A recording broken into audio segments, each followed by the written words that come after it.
Stronger communities begin with good health for everyone. You're listening to the Good Health, Better World podcast, where we bring experts together to discuss issues that affect your body and mind.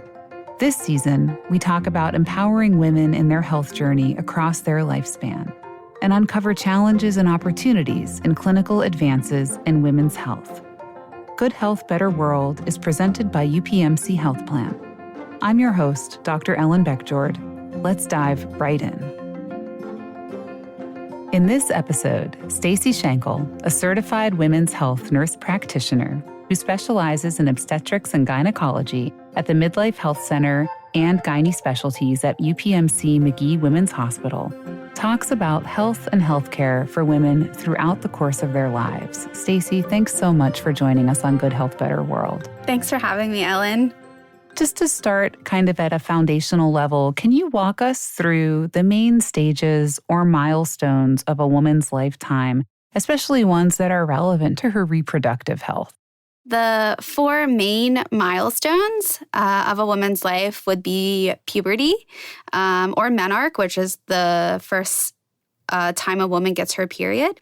Then would be childbearing or pregnancy, leading up to perimenopause and then menopause. So many different stages, but I think we can start at the first one, which is puberty. Puberty is characterized by when a girl gets her first period. I feel like puberty and getting your first period, we as young girls are almost excited about this because of all of the education that goes before this actually happens. So your mother or your relatives, sex education in school, you're kind of prepped to know what to expect. And so the average age of menarche is around age 12. And so the first period usually starts about 2 years after the secondary sexual characteristics start developing. The next thing would probably be you're having regular periods. Maybe some women would be thinking about contraception at that point. So maybe having that discussion, going to your gyne exams for a regular pap smear starting at age 21, and then moving into if a woman does want to have children. Yeah, which can also span a long period of time. It can, yep. So from the time a girl gets her period, that does kind of establish fertility. So as long as a woman is menstruating, there is a chance of pregnancy. So the average age of menopause is 51 or 52. Just because you're not getting a regular period, as long as you are getting a period, that chance of pregnancy still exists. Tell me a little bit then about that period of time, though, when menstruation may become less regular. I mean, what people call perimenopause. And also, curious if you would agree that you started talking about how there's so much education and awareness and even cultural significance around that first period. Then, moving into reproductive health and potentially choosing to have children. After that, does it get a little bit more murky for women? Do you feel like the degree to which women both know what to expect and can access reliable sources of information about what might be happening for them, especially in perimenopause or even into menopause, does it start to kind of get a lot less, specific, or is there less for women to rely on through those milestones? Yes, definitely. I feel like women are less armed with the knowledge leading into closer to menopause than they are during before getting their period. So in addition to your family and Judy Bloom is telling you about, you're going to get your period and it's going to look like this. As an adult, an aging woman, we don't have sex education at work. We have to rely on our providers. We have to rely on our PCPs, our gynecologists, to give us that information for us to be educated and knowledgeable about what's coming up. And there definitely is a lack of that. It is a very murky period. I love that word that you used. It is very murky. Some women probably feel like they're swimming through murky water because they just don't feel like themselves. They feel like they've lost a sense sense of who they are. And I hear that a lot in my practice, that I just don't feel like myself. So perimenopause, peri means around. So it's the period leading up to menopause. Perimenopause symptoms can happen about 4 to 5 years prior to the onset of menopause. So like I said earlier, menopause, the average age is 51 or 52. This happens when a woman is 1 full year without a period. And so the years leading up to this 1 year without a period I call these the rapids. They're going to be where a woman notices usually the worst symptoms, and where a woman is kind of telling you, I don't feel like myself.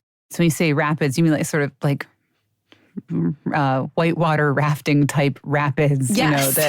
that the murky water gets pretty choppy at that stage. Yes. Yeah. Yes. And Some women feel like they're going to fall out of the boat. Yes, this actually happened to me whitewater rafting, and it was an awful feeling. I was swimming behind the boat. So, I mean, I think my number one goal when I practice is, and my number one treatment is listening. That is all these women want, is they want to walk into an office and they want to feel heard. They want to feel that someone is going to sit and listen to them, and not just someone tell them, oh, you're in menopause, it's normal, or you're 42, this is normal, you're going to have irregular periods. We know that it's normal. We know that this is a normal development of a woman's reproductive health, just like puberty is a normal development. We expect these changes, but we don't expect these women to have to suffer through them or feel like they're alone or fearful because they just don't know what's happening to themselves. what an important service that is then, just to listen and to be a provider in a place where women can come and talk about what's happening and get some good guidance on how to make that water kind of calm down a little bit and find some smooth sailing. Yes. Yeah. And one last question on the milestones. Do things calm down typically? And at what point would you say, in your observation, like a few years after menopause has officially happened, there's been a year without menstruation, do things generally level out for women? Or do some women continue to have struggles that they want attended to during, even the 2, 3, 5, 10 years after menopause? Mm-hmm. Yes. So the hot flashes, the night sweats, those tend to get better as time goes on, the farther from menopause you get. The average age that women experiences those symptoms is about 7.5 years, but they may never go away for a woman. So I often have a 75-year-old woman or an 80-year-old woman walk into my office and say, I'm still having hot flashes. Is this normal? And yes, it can be normal. Why we don't know why some women, their symptoms last longer than others. Sometimes it can roll down to lifestyle factors. Are you eating a healthy diet? Are you exercising regularly? Obesity. We do know that fat stores estrogen, releases estrogen. So adipose tissue, that can be a part of all this as well. Would it be fair to say that what's happening for women in perimenopause and menopause is pretty variable? There's a lot of heterogeneity in the experience, the presentation of symptoms, things like that, which then I can imagine could make some women feel pretty isolated if they're having experiences that are a little bit farther outside the edge of whatever quote unquote normal might be. But maybe it's just that they don't know enough other women who are having an experience like theirs. But from the population that you see, you may be able to reassure them, we do see this happen. This is normal for some people, and just kind of normalizing that for them. The other part of your question was, what was something that may happen the farther from menopause we get, or other. So the hot flashes and night sweats, they tend to get better. But there's something called the genitourinary syndrome of menopause, which can cause vaginal dryness. It can cause painful intercourse. So a lack of estrogen causes that vaginal tissue to atrophy. This is kind of a big deal for women, but it's also a very vulnerable subject. So I recently, I took care of a woman. She hadn't had intercourse with her husband for 13 years. The pandemic had brought them together. She said, I'm ready to start having sex again, but I can't. I physically can't. Talked her through some treatments for that are topical vaginal estrogen creams, vaginal dilators. I followed up with her 6 months later. She's now having pleasurable intercourse with her husband, and she couldn't thank me enough. She actually was crying on the phone. So having this resource, such as the Midlife Center for Women, is so much more than just, I'm helping your menopausal symptoms. We're helping this woman as a whole. We're helping her feel better. In our society, we have so much value on the youth, where our aging population is kind of looked at as not important. This population is just as important as our younger generations. So it is important for us to put value on these women. It's the whole second half of our life. I don't understand how we can go from birth to age 50 and have so much knowledge about being a woman, and then 50 to death. There's such a lack. A whole half of your life that you just don't know how to care for yourself properly. That just amazes me. It's not insignificant. And I appreciate your comment about how not only is it important to value women in the second half of life, but also to value and respect the breadth of experiences that they may be having, whether it's with respect to their sexual health or their physical health, their behavioral health, their sense of identity. It's not like none of those things are in play in the second half of our lives. Mm-hmm.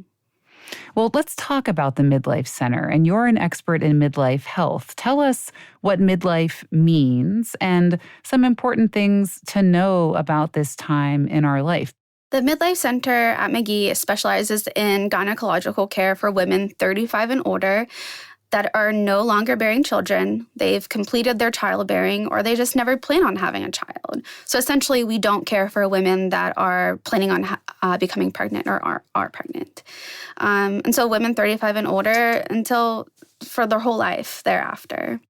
Patients can access the Midlife Center through self-scheduling on their own through Magee's website, or you can call central scheduling and also get an appointment with the Midlife Center at Magee. So women don't need a specific referral to be seen at the Midlife Center. They can opt in and self-schedule, call to get an appointment. Correct. Can you say a little bit about some of the common things that you're discussing with patients at the Midlife Center, some of the common issues that you're treating, and what's showing up for women during this midlife phase? The number one thing is hot flashes, night sweats, mood changes. I would say I talk about these three things more than anything else. So the first thing, like I said, I listen to the patient. How long has this been happening to you? How bothersome is this to you? A lot of women have hot flashes, but they're able to tolerate it. Is this affecting your work? Is this affecting your home life? And so we talk about how bothersome it is. When did it start? And then we talk about treatment. So after a thorough evaluation, do they have any contraindications? So there's non-hormonal therapy and there's hormonal therapy. Hormone replacement therapy is the gold standard in treating vasomotor symptoms such as hot flashes and night sweats. The reason that these symptoms are happening is there is such a fluctuation of estrogen and progesterone during this period of time. During this perimenopausal time, your estrogen levels are decreasing. But it's not like we can turn on a tap and turn off a tap where it's all of a sudden off and then we're done. So they're hitting their highs, they're hitting their lows. And so the ovaries are still trying to send this really strong signal to your brain saying, I want to make a baby still. We're still going to ovulate. We're still going to do this. Come on.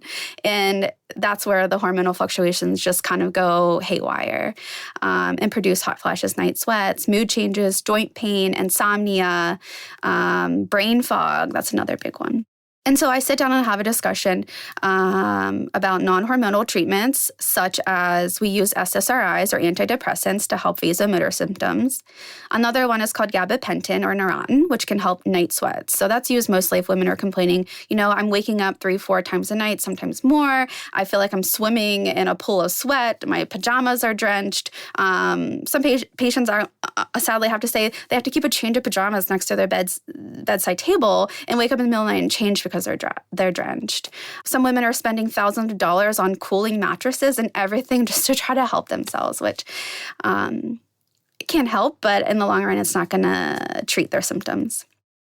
Stacey, you've done a great job of describing a lot of the physical health symptoms that accompany perimenopause and menopause, but what about mental health and well-being? How are both of those things, both physical and mental health, important to consider? I think the number one thing that we need to remember is that we need to acknowledge mental health wellness the same way that we acknowledge physical wellness in menopause. They go hand in hand, and you can't have physical wellness without mental health wellness. And so just making sure, asking that woman, how are you? Listening to her, that's just as important as treating her hot flashes. And then we have your lifestyle factors. So a Mediterranean-type diet has really been shown to be helpful for promoting weight loss in menopause. So we know from a general standpoint, if you're exercising and eating a healthy diet, you're going to have an overall sense of better well-being. And so I really talked to my patients about what kind of exercise you're doing, what kind of diet are you doing. And we have a lot of these women are 50, 60-year-olds that are initially coming to me. You've been doing the same thing for 50 years. It may not be the right thing. So let me help you and figure out what you're doing. But it's also going to be really difficult to change sometimes. So these are a lot of changes. And there's, of course, a spectrum of how significant these types of symptoms or changes are for women. But it strikes me that that this is significant, right? And it's something that's specific to people who are biologically female go through at a point in their life. You mentioned this earlier, but I'd love to hear, Stacey, more of your thoughts on women's emotional health as they age, because none of this sounds particularly easy. And then, of course, there's all of the, normal age-related changes that can challenge our emotional health as our identity changes, if we've had children, as their lives change and transition, as we just become older in a society that, as you mentioned, tends to really favor youth. But what are some important things that women can do or that you think are important for the care delivery system to do to support women's emotional health as they age? So it goes back to my number one treatment, in quotes, is listening to the patient. So you hit the nail on the head. These women not only have hormonal fluctuations, which are causing mood changes, causing irritability, they're at such a different point in their life than they've ever been before. These women are deep in their career, or they're even having career changes. Some of these women are now working from home, which is actually kind of stressful for some women. They're having aging children, they're adolescents, they're teenagers, they're caring for elderly parents, there's financial stressors, or they might have an empty nest, which isn't always easy either. So all of these life stressors on top of a biological response to hormonal fluctuations is kind of a double whammy in the sense that these women feel so anxious, they feel so depressed, and they just don't feel like themselves.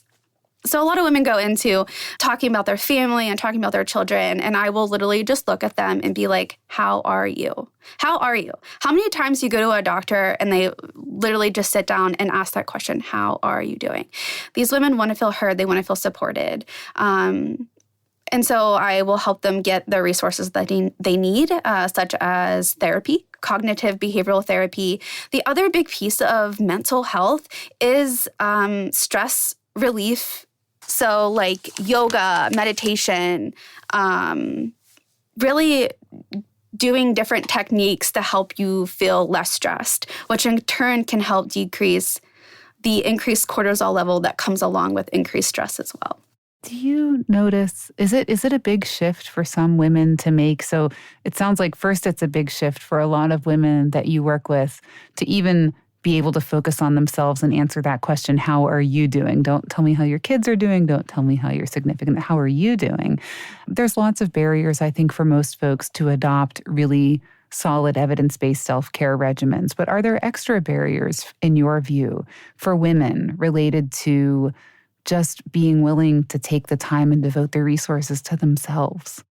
I think a lot of it comes down to the point of their lives that they're in. So they're busy with work, they're coming home, they're taking their kids to football, or they're caring for grandchildren. And so their lives are even busier than they've ever been.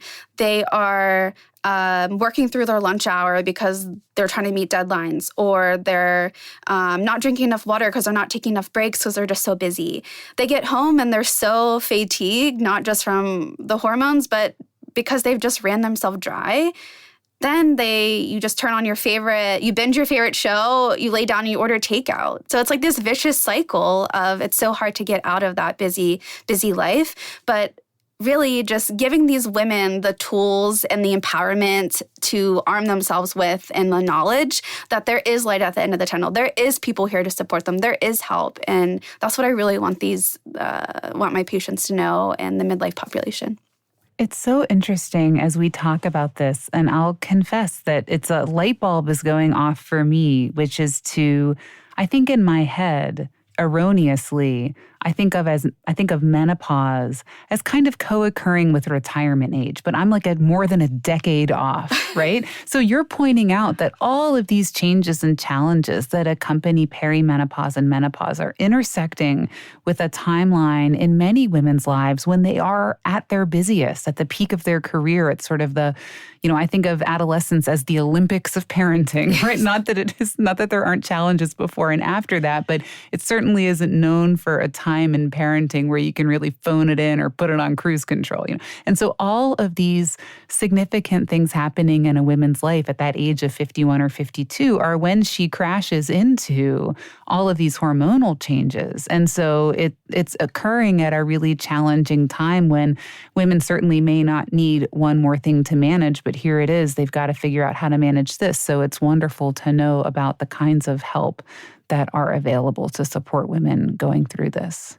Here is a tangential question. Is it true that more women are using IUDs now, like say in the past decade, than for a few decades before? As far as numbers, I think there's just there's more awareness about an IUD. We have more research behind it now. IUDs are a great form of birth control. And it's funny that you bring that up because we actually use IUDs a lot in perimenopause leading into menopause. One of the biggest symptoms that I actually didn't talk about is irregular menstruation. And so usually women will have irregular periods leading up to when they're 1 full year without a period. Their periods usually become heavier or more painful, or they're the opposite. Some women say they're lighter and shorter than they've ever been. And so to help, after we've ruled out that there's no concern of why they're having abnormal bleeding, we will use an IUD. Most women go on not to have a period at all with a Mirena IUD, or it's very, very light. And it's cool because a Mirena is good for 8 years. So usually these women are coming to me age 42, age 45, or even thereafter. I'm like, let's put an IUD in. This is good for 8 years. It might get you to menopause. It's interesting to think about how IUDs can play a role in addressing irregular menstruation as a symptom of perimenopause. But since so many women with a Mirena, maybe it's Mirena specifically, go on to not have a period while the IUD is placed, how do women then know when they encounter menopause? Is that becoming an issue that women are grappling with if they're using an IUD through that phase for any number of reasons? Then how does a woman know when she's in menopause? That's a very good point.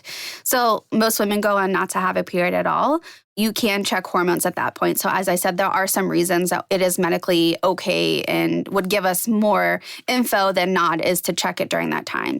I think the other big thing to look for, too, is just the whole clinical presentation of menopause. So are you having hot flashes? Are you having abdominal weight gain? Are you having fatigue? Are you feeling different than you have in years before? And I think that's another thing that we just need to make sure women, if you don't feel well and you have questions about it, don't hesitate to go to your gynecologist and ask questions. Is this normal? And that definitely could be appropriate at that time.